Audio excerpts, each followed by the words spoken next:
Hänen näytelmänsä Tulipään tyttäret, 13 kesäteatterinäytelmä. Teuvo Ruohoranta on ilmeisesti yksi eniten Suomessa julkaisseita, siis, tai ainakin tällainen henkilö, joka elättää itsensä näytelmäkirjailijana. Täkäläiset kirjailijat ylpeilevät sillä, että meillä on kirjailija, joka hankkii elantonsa kirjoittamalla. Mutta tämä on nyt siis ensi kesänä näyteltä, ainakin seuraavinakin kesinä näyteltävä Tulipään tyttäret.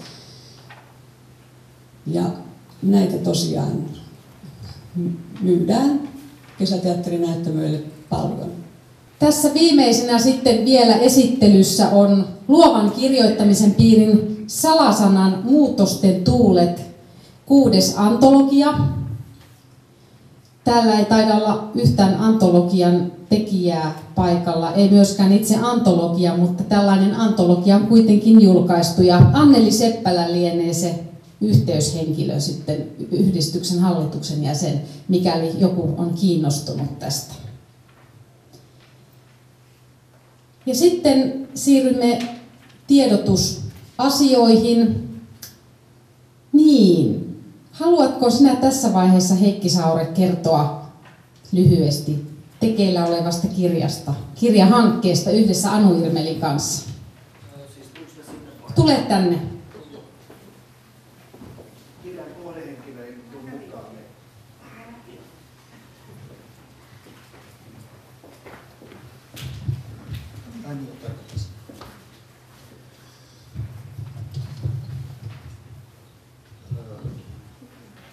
Okei.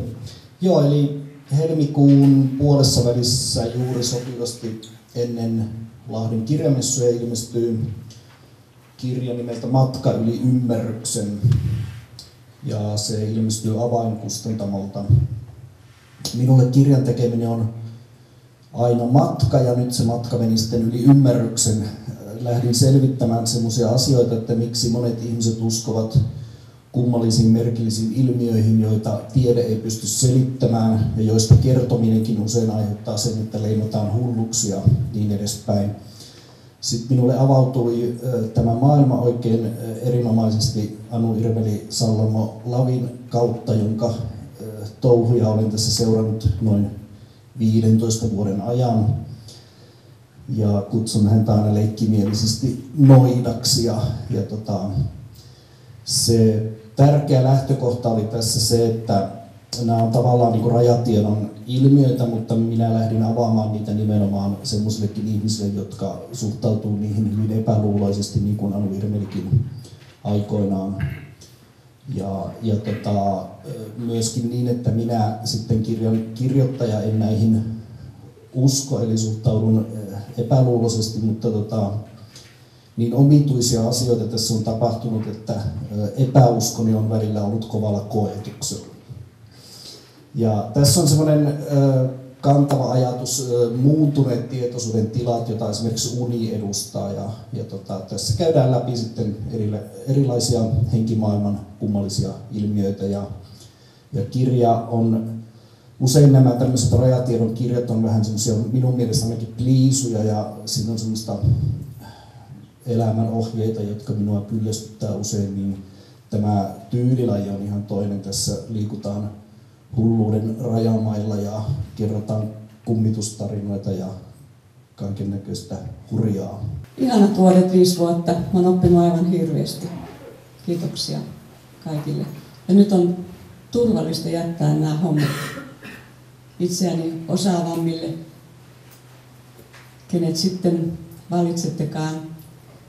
Täällä on tosi hyviä tyyppejä, jotka pystyvät jatkamaan tätä monipuolisemmin, kun mulla jo airot alkoi mennä vähän huonoon kuntoon. Sen verran voisin kommentoida, Alli, sinun työtäsi. Olen ajoittain aika läheltäkin seurannut työtäsi ja voin vakuuttaa sen, että tuskin yhtä perusteellista kirjailijayhdistyksen puheenjohtajaa löytyy kuin Alli Kantola. Monesti kun olen, Alli, luonasi vierailut, sinulla on ollut joka ikisen, tai olet varmasti käynyt joka ikisen yhdistyksen kirjailijan teokset läpi. Olet tutustunut jokaisen, olet haastatellut kaikki yhdistyksen pyrkivät henkilöt. Sinulla on hyvin perusteellinen näppituntuma siitä, mitä tapahtuu kirjallisuuden kentällä Lahdessa.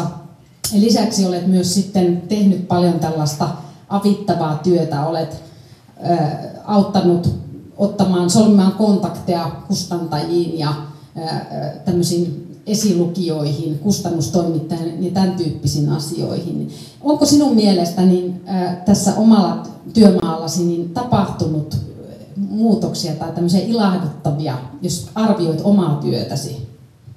No siinä on yksi ilahduttava tekijä, se Terhi Vilman, joka on ollut suurena tukena ja ilona ja kannustajana. Ja se on niin ihana, kun saa tämmöisiä osaajia yhteen. Siis se tuntuu tosi hyvältä. Siis sehän on se elämän rikkaus, että saada kokoon tämmöinen resurssijoukko.